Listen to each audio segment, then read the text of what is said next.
नमः शिवाय। हर हर महादेव। श्री शिवाय नमस्तुभ्यम। शिव कथा कर रही है, भगवान शंकर का संवाद कर रहा है, शिव महापुराण की कथा कर रहा है, भगवान शंकर की कथा कर रहा है। दूसरा प्रश्न माता पार्वती जी ने अपने पिता से फिर कर दिया। छोटे हैं, बचपन में बेटियों की फिर वही बात आ गई कि एक बेटी अपने पिता के सम्मुख में जितना बोलती है, अपने पिता के सामने जो कह देती है वो कह देती है।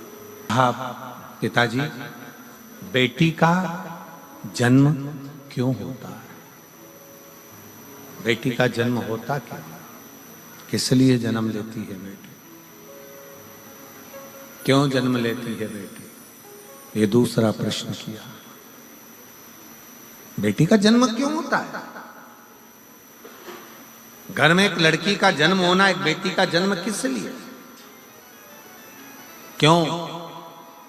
किस लिए? फिर पिताजी ने कहा, हिमालय राज अपनी बेटी को लाड़ लड़ाते हुए, हृदय लगाते हुए, गोदी में बिठाते हुए कहते हैं कि बेटी, केवल एक स्त्री, केवल एक स्त्री ही होती है जो इस संपूर्ण जगत के पालनकर्ता को जन्म भी दे देती है।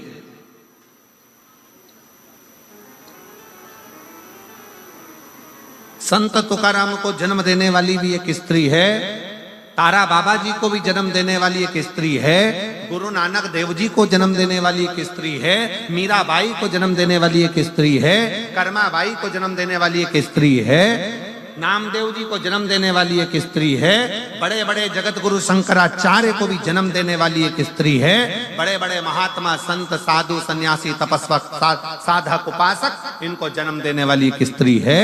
और राष्ट्र में, संसार में चाहे कोई कितना भी महान क्यों ना हो, उसको जन्म देने वाली भी एक स्त्री है। संसार की रचना में अगर कोई सम्मिलित होकर इस संसार की रचना को श्रेष्ठ बनाने वाली है तो वो एक स्त्री है। एक नारी, वो सहज नहीं, वो सरल नहीं। पार्वती जी, माता जगत जननी मां जगदम्बा माता पार्वती जी से कहा हिमालय राज ने कि बेटी का जो जन्म है, अगर संसार में एक स्त्री जन्म लेती है, एक बेटी जन्म लेती है, संसार में एक लड़की का अगर जन्म होता है, एक बेटी का अगर जन्म होता है, एक स्त्री का जन्म होता है, तो श्रेष्ठ संसार की रचना के लिए होता है। श्रेष्ठ संसार की रचना के लिए एक बेटी का जन्म होता है।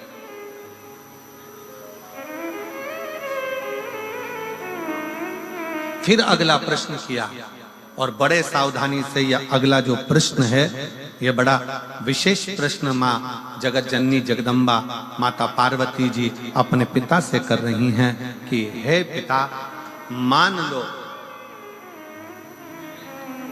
अगर पूरा संसार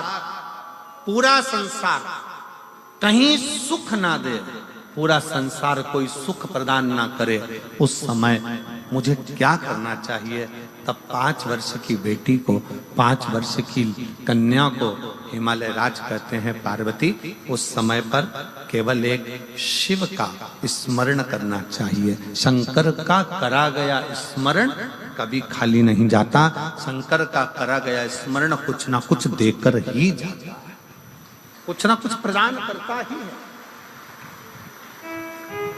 शिव का स्मरण, शंकर का स्मरण। और शंभु शरणे पड़ी, मांगू घड़ी रे घड़ी, दुख काटो दया करीन दर्शन आपो।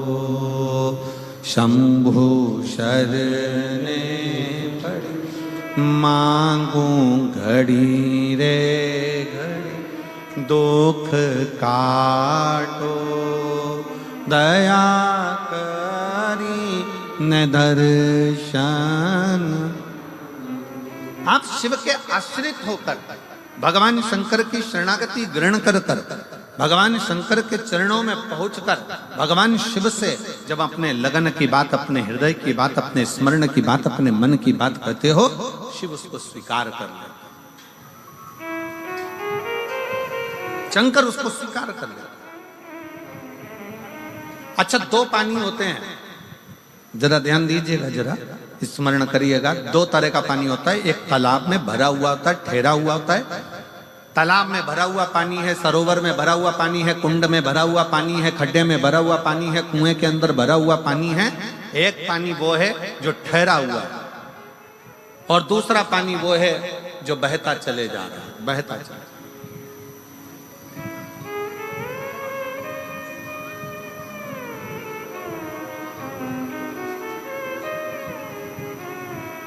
एक पानी वो है जो ठहरा हुआ है, रखा हुआ है, भरा हुआ है, और दूसरा पानी वो है जो बहता चले जा रहा है, बहता चले जा रहा है।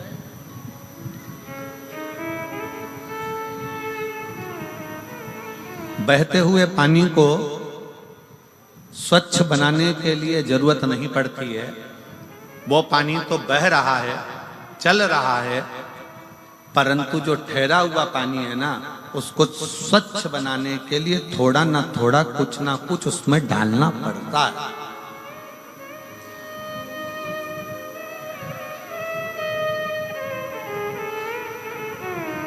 ठहरे हुए पानी को स्वच्छ बनाने के लिए थोड़ा ना थोड़ा उसमें कुछ ना कुछ डालना पड़ेगा, जिससे वो पानी स्वच्छ बने। पर बहता हुआ पानी है, बह रहा है, उसको स्वच्छ बनाने की जरूरत नहीं पड़ती है। वो तो अपने आप बहता जा रहा है, बढ़ता जा रहा है, चलता जा रहा है, पी लो और आगे बढ़ता चले जाएगा। उसको स्वच्छ बनाने के लिए कुछ देने की जरूरत नहीं है। पर ठहरा हुआ पानी है, तालाब का पानी है, खड्डे का पानी है, बावड़ी का पानी है, कुंड का पानी है, सरोवर का पानी है, उसको अगर अच्छा बनाना है, कुछ ना कुछ उसमें डालना पड़ेगा, केमिकल आदि कुछ ना कुछ डालना पड़ेगा, जिससे ये ठहरा हुआ पानी श्रेष्ठ बन सके। वो ठहरा हुआ पानी कुछ श्रेष्ठ हो सकता, वो ठहरा हुआ पानी को श्रेष्ठता प्राप्त कर सके।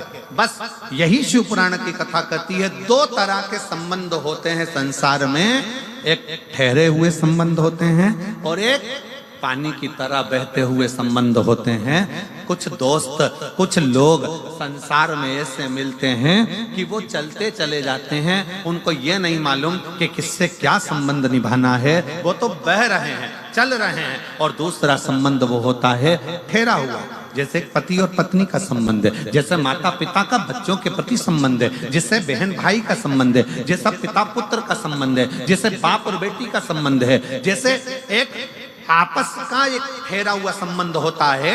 वो संबंध को निभाने के लिए, उस संबंध को स्वच्छ बनाने के लिए आपको प्रेम का केमिकल उसके अंदर डालना पड़ता है, स्नेह और प्रेम देना पड़ता है, तब जाकर वो संबंध टिक पाता है।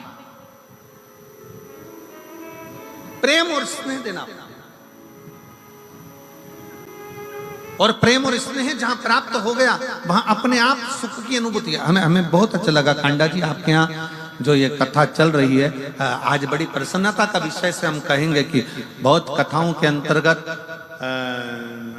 पासों की व्यवस्था रहती है, पास की व्यवस्था, परंतु आज बड़ी प्रसन्नता इस चीज की है कि यहाँ कोई पास की व्यवस्था नहीं करते हुए जो आता जाए वो बैठता चले जाए। बस पहले आओ और पहले पाओ। आओ, बैठो, कथा सुनो और अपने जीवन को सार्थक करो।